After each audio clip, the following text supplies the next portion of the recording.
Yes, hello, hello. We have now back in the show on the show here, Nathan, aka Diehard Twins fan. Although for this podcast, I changed your name to Diehard Vikings fan. Okay, just to make it because it makes more sense, you know. But and before I continue, please subscribe. I'd like to keep you up to speed, and then also. This podcast is presented to you by Prairie Machining in Chaska, Minnesota, the best machine parts in Minnesota. So give them a call, 952-448-4005. And let me bring back the one and only Nathan. I can call you Nathan, right? Yes, you can. All right. Nathan, how you been? Doing great. Feeling great. Feeling great after our 6-2 start? Is that why you said that? I'm not complaining about the 6-2 start. I have a feeling you're going to rub some things in my face that I said prior to the 6-2 start, but I will feel much better if they can take it to Kansas City this week. And well, who do they got after that? It's Seattle, Dallas, and who's the other team they play in the next few weeks? But Broncos. They got Broncos at home. They better win that one. But if they could go 3-1 in that stretch, I'll be much happier. How's that sound? Yeah. Yeah, well, I get you. I'm sure we'll go over some of your posts because you are still on the fence. Yes, I am. You're not buying it. You're not buying it completely. You're not. You know, if you're a true Vikings fan, you gotta not buy it because you just know it's gonna come back and bite you at some point. That's how that works. You're just like all the rest. You're on hold. You know, you're on hold. 98 was kind of my coming out party as a Vikings fan. There, you know, it's just. Well, let me tell you, I used to be the same way until the miracle game. You know, when we came back from the dead, you know, and pulled it out. And after that, I'm saying it's going to happen. I just need to be a little bit more patient, I guess. But I was watching that game with my son, and when that happened, I mean, we're both just screaming at the TV. I turned to him. I told him, I was like, they will be playing this one forever. Just remember this, because this one is going to be. They're going to keep that one forever. But yeah, then next week happens. So yeah, right. And that's the other problem with the Vikings. It's not so much that the following week they lost. They lose big. How prepared they were. Yeah, and they, like remember the 41-0 against the Giants in the championship game. Yes. They always lose big, and they leave you with no hope. Like, where did this come from? Well, 98 and 2009 left you. Although they did their best to shoot themselves in the foot in 2009. It really bothers me though that game eventually. I mean, five fumbles or whatever it was, but it still ended up being the officials that decided the game, which it shouldn't. I mean, the Vikings did it's kind of like the Packers game this year. The Vikings did their best to shoot themselves in the foot, but that one hurt in different ways. But that would have been our year. I think we would have won a Super Bowl that year. They actually beat New Orleans, but oh well.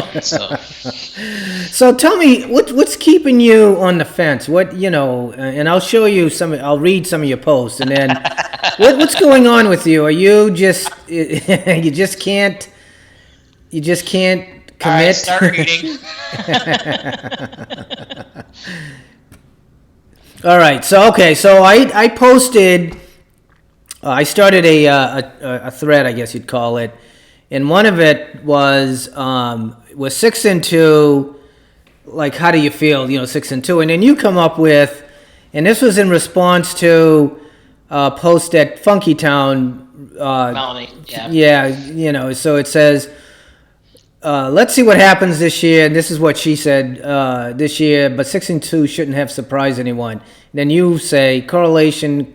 Causation, past results, future performance. This is the same logic that leads to conclusions that say Russian leads to winning.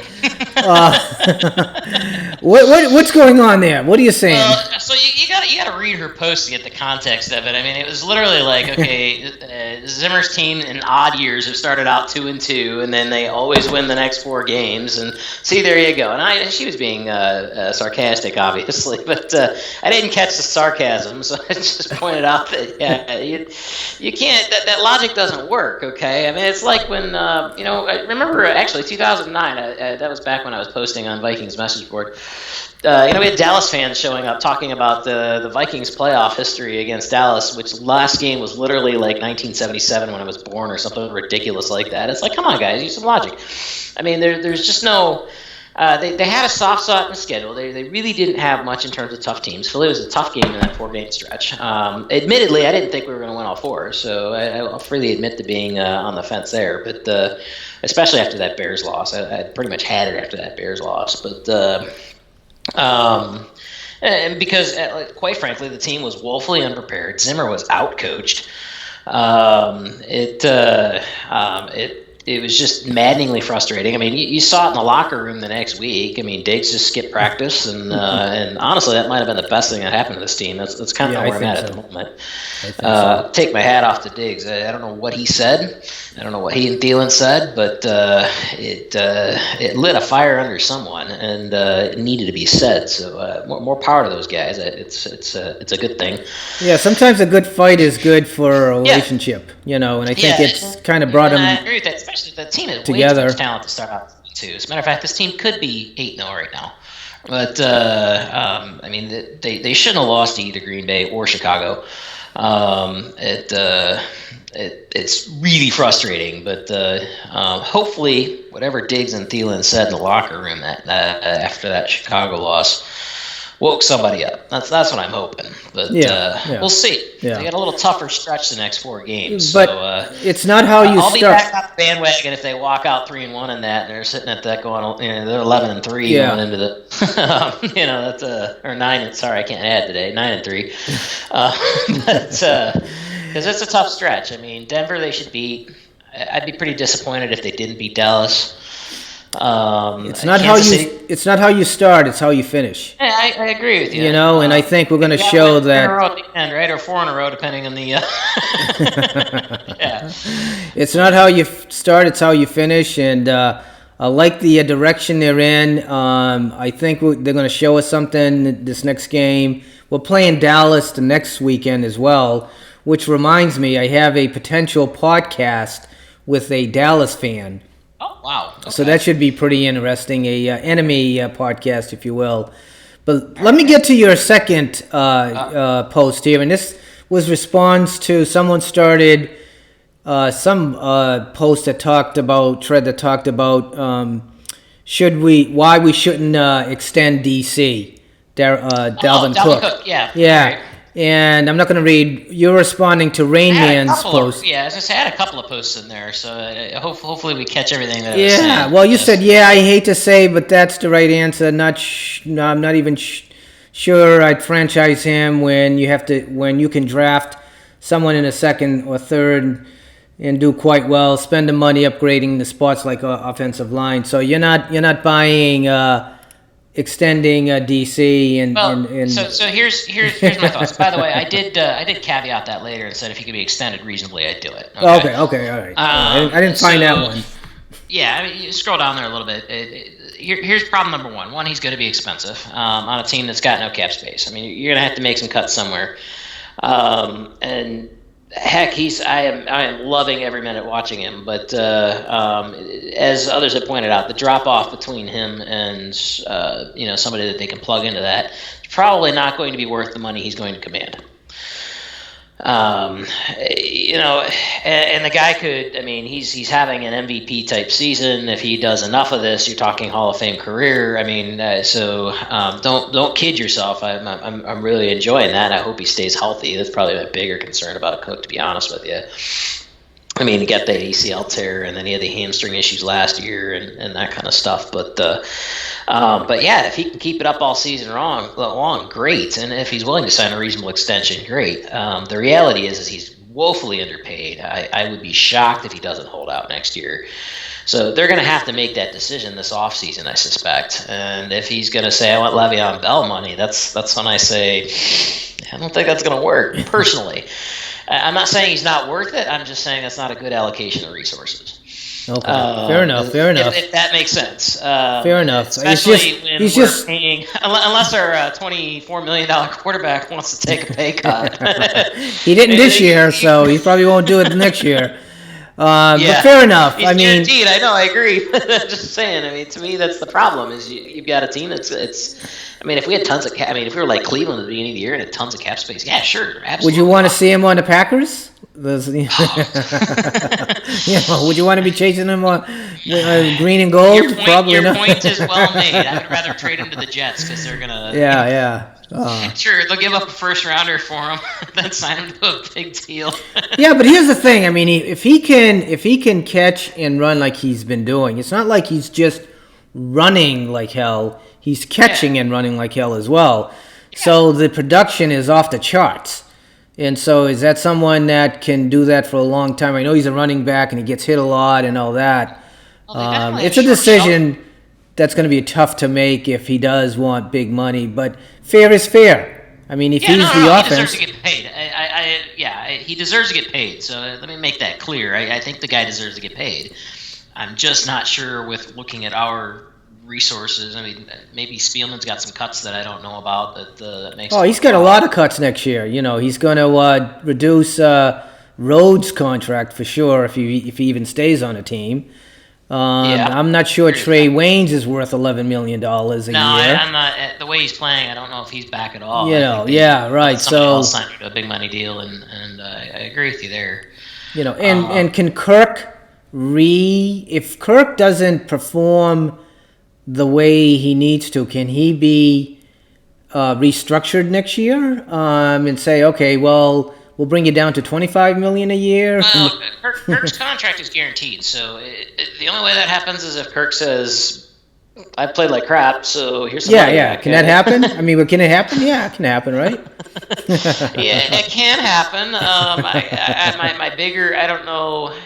I think my bigger fear is that he signs a longer-term deal. That's your restructure, right? So, he gets a $25 million signing bonus and a $10 million guaranteed salary, and he's on the hook for 20+ a year for the next 5 years or something like that. Yeah. And I'm not sold on that being the right answer, right? No, I'm not either. No, you're right. I can tell you after the Bears game, I was like, trade everyone, blow it up, get as many picks as you can, and you are, quarterback, stick him behind Kirk for a year, and I'm still not sure if that's not the right answer to draft a franchise quarterback with your first pick or second pick of the draft, and just let him sit behind for a year like Aaron Rodgers did. Since we're on Cousins, let me bring up another post.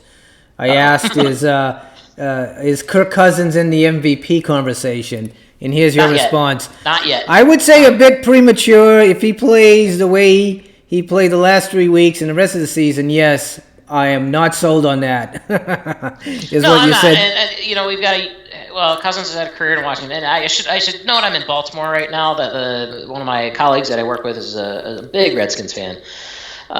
He just kind of laughed, like, you got that problem now. But after last year, I'll say this: I'm still miffed that Spielman would guarantee the guy $84 million to do jack squat to upgrade his line. I mean, you could have looked at Cousins. I'm not even a film guy. I mean, you're talking about a guy. He's drafted in the fourth for a reason. He certainly put up numbers, but mixed results is probably the nice way to put it. But he was the best realistic free agent quarterback we had a shot at. I do think we were the team that offered Breeze $30 a year, but no one really said who that mystery team was. But it makes so much sense, right? We were one piece away, and so. But they did nothing to upgrade the line around him, and I'm just at a loss for why they did that. And they went and got Sheldon Richardson on that big deal, which to me they'd have been better off getting a guard or something, you know what I mean? But as 8-7-1 last year, it was disappointing. Cousins really, most of his yards were garbage time. I mean, he put up great numbers, but not when it mattered. Not when it mattered. Games were usually out of reach when all of a sudden Cousins turned it on. I still got a little bit of a bitter taste from last year in my mouth on that. And the Packers and the Bears games, I'm sorry, it was just awful, both games. But here's his the October's thing. been stellar. He has done what we needed him to do. He has performed whole game through. The ball it's not like you had 3 quarters of not being able to move the ball, followed by a fourth quarter of 3 touchdowns to make it close. It was I mean, he's moved the ball all 4 games in October. He's moved the ball and done his job. So I'll say this: if November is like October, yeah, he's in the conversation, no question about it. But let's see what happens when he starts facing some good defenses. I guess that's where I'm at. So well, he just needs to play with an edge. That's what we're noticing. That an upset, an angry, a fired up, Cousins can make some unbelievable throws, like the throw to Thielen before he got hurt. Even Diggsy said that was a great throw. So, he is a good throwing quarterback when he has time. I still remember that comeback against the Packers that ended up in time. That was an incredible second half. I think the play calling has some of that. I really think they were overly conservative way too often in the beginning of the year and just not really relying on him for it because, admittedly, Kirk is going to turn the ball over on occasion. So and so they're playing too conservative. And you read Rain Man stuff, and he's right. You got to throw it past the sticks. I mean, you can't count on yards after catch consistently. It's not going to get you there. You got to throw it past the marker. And as long as Cousins keeps doing it, which he was doing in all October, I'll say this: he was throwing the ball. I mean, I think he was averaging the highest amount of yards per pass attempt or something like that, 9. Or bottom line is he's throwing the ball deep, and when you're picking up yardage 9-10 yards at a time, it's you're going to score a lot of points. That's just that. I gotta admit, when the defense was gassed, watching Cook and Madison just against the Redskins, I would have liked to have seen them run off the score a little bit, but they didn't need to pass. I mean, I certainly would have called a play action or two just to keep them honest, but they didn't need to pass. I mean, you're running it and picking up 7 yards a chunk every single time. Which leads me to the last post I want to talk about. I asked, are we the best team in the NFC, sarcastically, of course. And then you responded, to be fair, the 2 losses, we have exposed our weaknesses. Not ready to call them best in the NFC.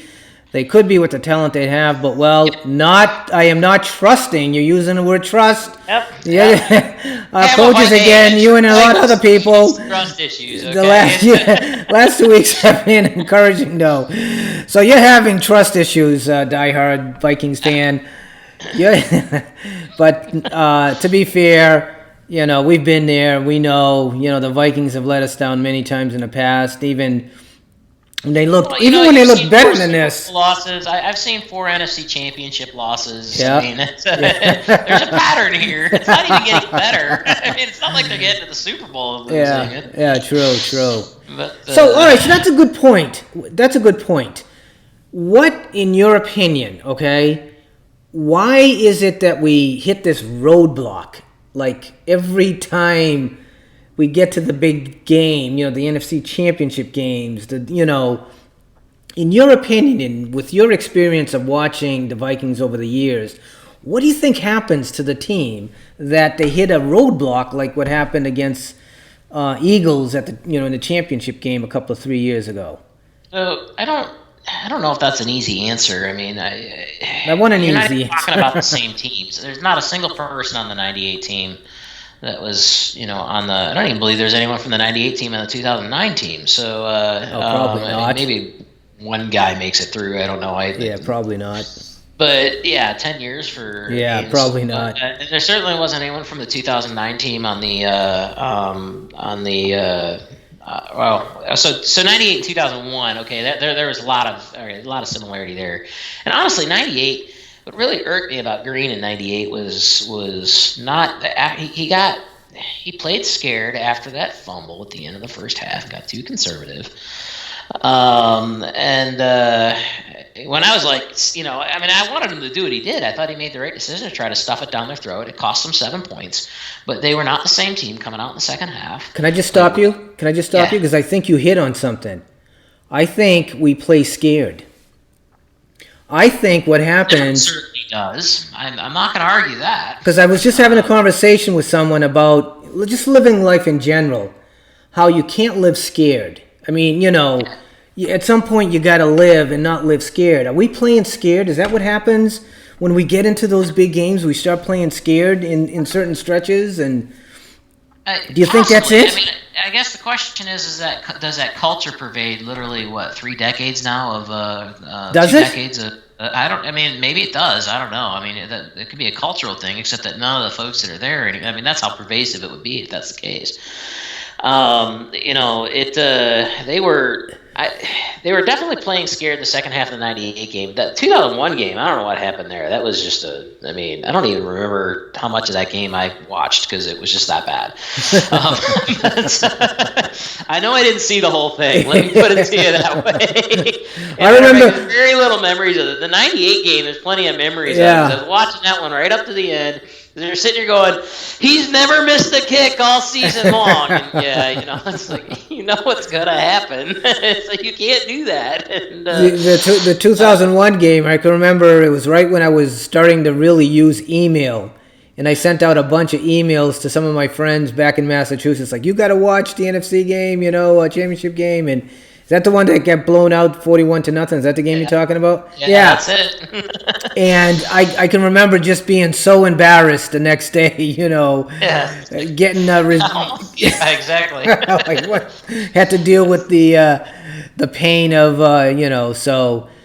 But I think that's it, and I think that's the difference between maybe the Patriots and us.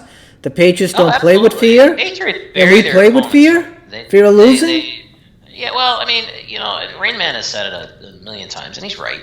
Okay, I gotta watch that one, but he's right. The Patriots don't take their foot off the gas. They don't. I mean, as long as you are playing to win that game, they are going to continue to try and beat you. The Vikings most certainly do. I felt they took their foot off the gas during the Minneapolis Miracle game, actually, as a matter of fact. They let the Saints back into it. That could be. I shouldn't say that. I mean, you knew Drew Brees is. I mean, I don't care how good your defense is. Drew Brees is going to get his due. Okay, you know what I mean. So it's more of watching the offense just kind of sputter, and you're like, you guys got to get a bit more aggressive here because they're going to come back, and they did. The Miracle bailed us out. I don't know if the Philly game was playing scared as much as honestly they looked really unprepared.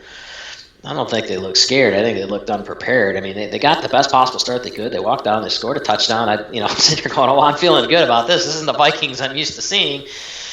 And then, as soon as the adversity hit, it was just like, I mean, as soon as that pick six happened, it was like, oh, that feeling in your stomach was there, and you knew it was going to happen. But there's no question they play scared to some extent. We saw that way too much last year.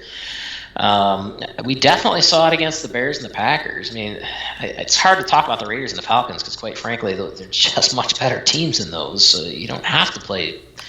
I mean, hey, you can run the ball constantly because they can't stop you. So just keep doing it. Why not? But the Bears and the Packers, you were going to put up a fight. The Packers was just frustrating. It's, one, yes, we shot ourselves in the foot. Two, the officials made sure of it. And it's like, you can blame someone, blame the refs, blame us. I don't care who you blame. The bottom line is we played better. It doesn't matter what the officials did. And we played pretty crappy that game. And and we still had a chance to win at the end if we just made kind of like the Saints game in 2009. Yeah, exactly. One bad decision, and I think the biggest decision that made a huge difference was not continuing to run the ball when we ran the ball down to the 9-yard line and we called a pass play, which I understand. You got to keep defenses honest. That's kind of where I go with it. But if something's working, it was bad. Yes, it was working, but like I said, you don't want to get boxed into you have to throw it either. So yeah, I'm a huge believer. I mean, and this is actually what bothers me about Zim and garbage time when they're winning is they just run these 3-week runs and the score gets a lot closer than it ever needs to be. And maybe it's because one of the few professional football games I was at, I actually watched a prevent defense. It was Bears Browns in Chicago, 2001 time frame actually. It might have been that year. I watched the Browns dominate the Bears and have a 2-touchdown lead. They go into prevent, let the Bears score. Basically as time is expiring in the fourth quarter, they let them score a touchdown. The Bears kicked an onside kick, threw a Hail Mary, or covered the kick, threw a Hail Mary, forced it in overtime, won the game with a pick six on the second play of overtime.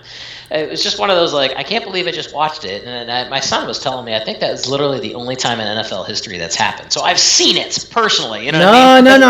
No. I think you hit the nail on the head when you said playing scared. I think that might be and I'm not saying that they're afraid. It's like they play not to lose instead of playing to win with that attitude right from the get-go. Very predictable, and that's where you get in trouble. It becomes predictable, and that's why I don't necessarily think that the pass was a bad call in that scenario, because they had been running it constantly.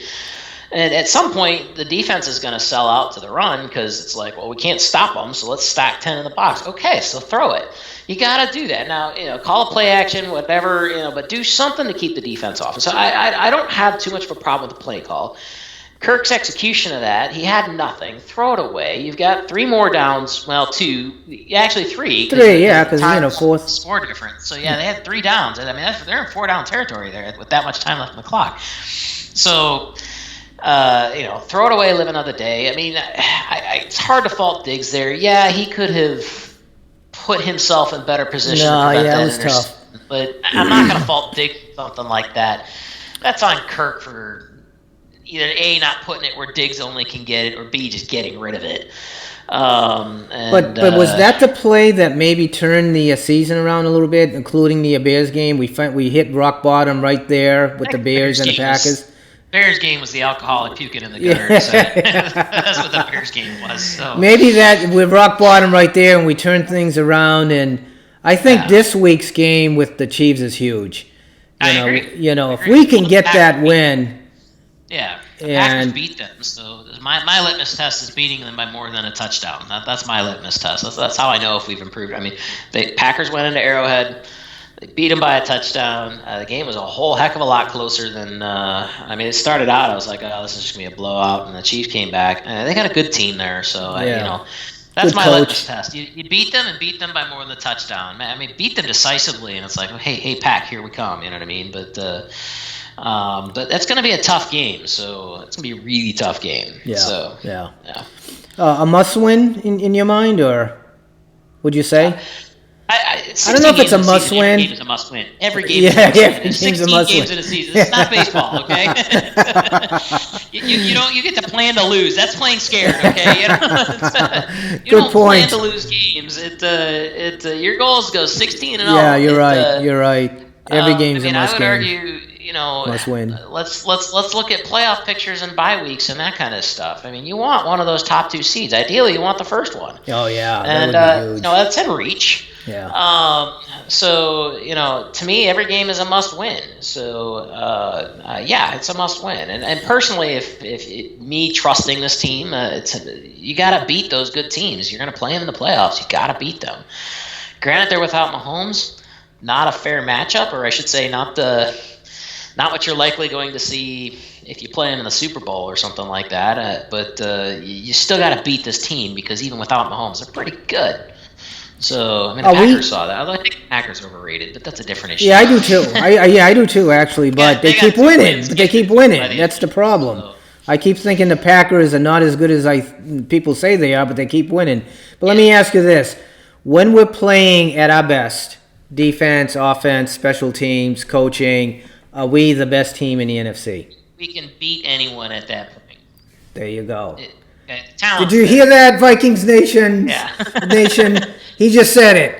When we're playing at our best. Themselves in the foot. That's my problem. I'm waiting for them to shoot themselves in the foot. I've seen this script before, okay? So, just a jaded Vikings fan.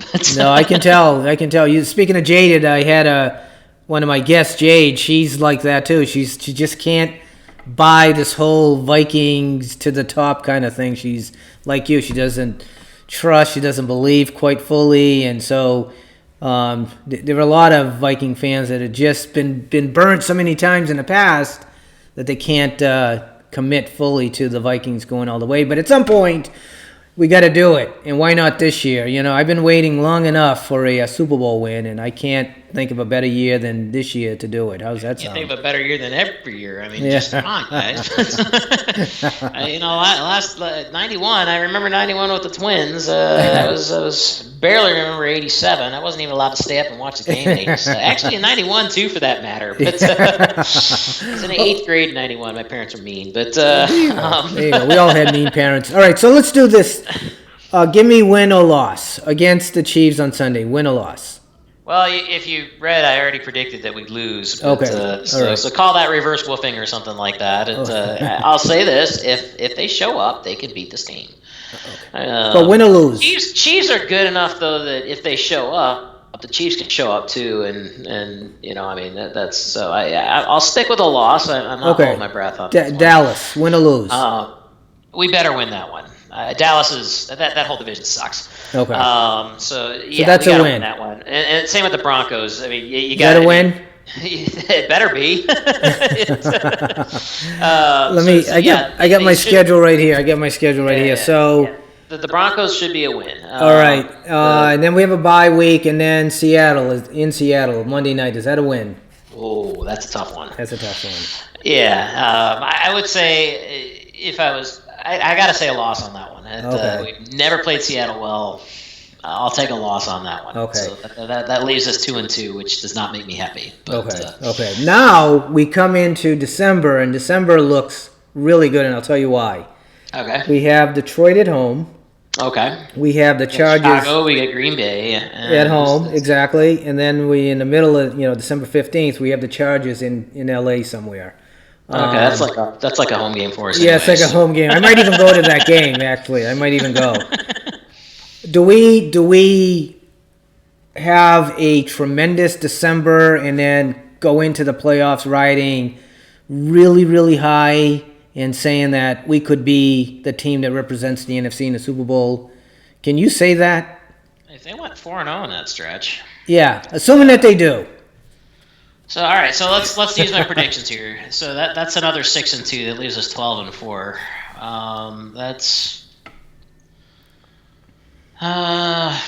That might be a first round bye. I'd say there's a good chance that's the first round bye. I don't think it would be the number 1 seed. It'd probably be the 2 seed. I think there'd be at least one 13-win team in the NFC. So okay. I'd be pretty excited until the NFC Championship game.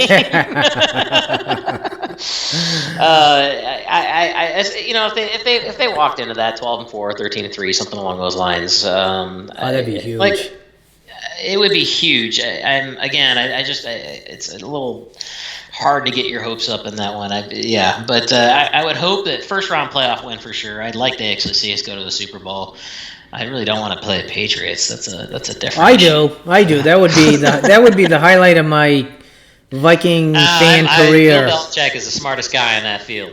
The guy's a cheater. He's a scumbag. He's question the smartest guy on that field, and it ain't close. Yeah. So that's my. Zim's pretty smart, and we played him a couple of years ago in New England. We almost got that game. We looked very competitive until the end. You talking about last year? The only reason why we scored points was garbage time. New England dominated that game right up until they didn't dominate. Nothing. Well, okay. It never really felt like there was a chance we were going to win that game. Let me put it to you that way. Maybe I thought we were very competitive. That was the game that what's his name Flip got fired, wasn't it? Isn't that the game he got fired in because he only ran it like 3 times, or something? Something like that. Well, I thought they were competitive and could have easily won if certain. I remember they put 50 times. Well, we'll see. Last couple of questions because we're closing in on 40 minutes. So every time I do a podcast like this, I think it's going to be like 10 minutes, and it's always like 40 minutes. But are you afraid of the 49ers? Not really. Although I said that about the Eagles, so take that with a grain of salt. Who have they played? It's another team like New England that they're horrible, so they're playing a last place schedule. So they were a last place team last year, weren't they? They picked like 3rd overall. That's where they got Nick Bosa. So they don't play a lot of tough competition, and I honestly, teams that get out to that kind of start when they face some real tough competition, the true team shows up. Yeah. I'm not saying they're a bad team. I just think that they're probably a little overrated at 7-0 or 8-0, where the heck they are right now. Yeah. I would be more afraid of the Saints. Okay. I was going to ask you, which team scares you the most? The Saints would scare me the most, especially with Breeze coming back. It's a really good team. Heck, I got to tip my cap to Bridgewater. I think he's earning himself a big contract this offseason. That's I got to tip my cap to the guy. And actually, Breeze is a free agent. He may retire. Bridgewater could feasibly just stay in New Orleans. But the Saints scare me. The Packers scare me a bit too. I mean, that's a good team there.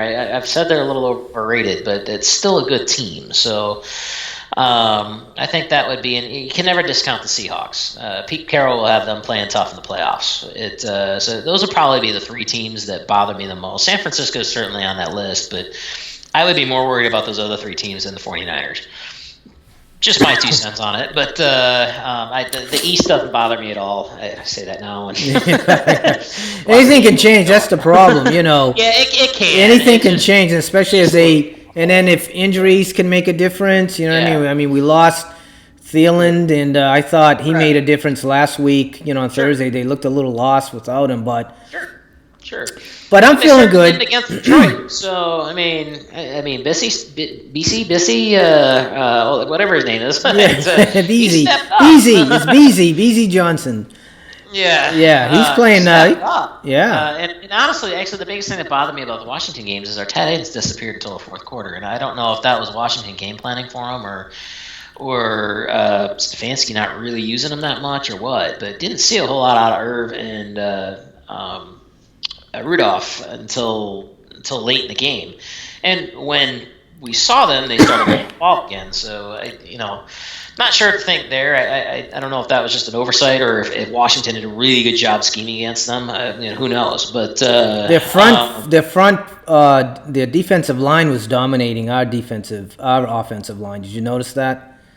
Well, I know their front seven's actually pretty decent. Yeah, so, they were dominating. But I will say this: our offensive line has been getting the job done. So I'm going to tip my cap to Mr. Dennison and to Rico. Yep, I will tip my cap to him. He's doing a good job. Loving what the Denver Mafia seems to have done with them, with Kubiak and all those guys. So I'm not complaining about any of that. But so hopefully the line keeps improving. I mean, heck, even Elflin has looked decent the last few games. Decent?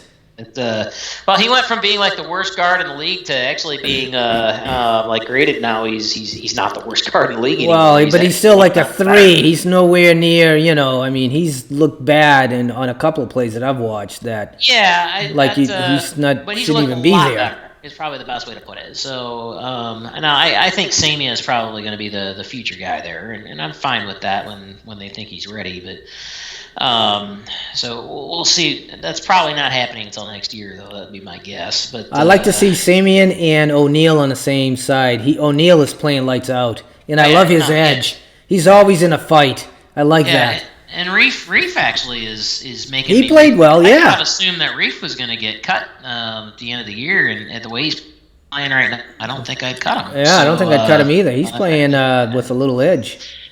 Yeah. So no, the line has definitely improved. I would not neglect it this draft. I would probably draft another guard high, but unless they don't think Udo is going to be ready to step in next year. If that's the case, he might be taking tackle high. But bottom line is I would take maybe somebody that can play both roles or something. Or something. But no, the line has definitely looked better. And Washington's front center, admittedly, is good. So that's encouraging. And Kansas City's front seven, not so much. Matter of fact, they can't stop the run to save their lives. So that's good to hear. I think. I'm going to say that maybe they'll game plan for Cook, but he's certainly primed for a big game. And if not, Madison actually, speaking of guys that impressed me, that was a pick I was not excited about.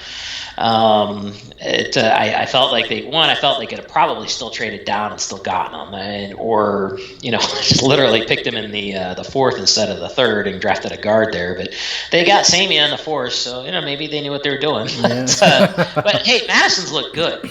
So, I don't know how many times he ran off a big 20, 30-yard run or something like that. He got called back for holding.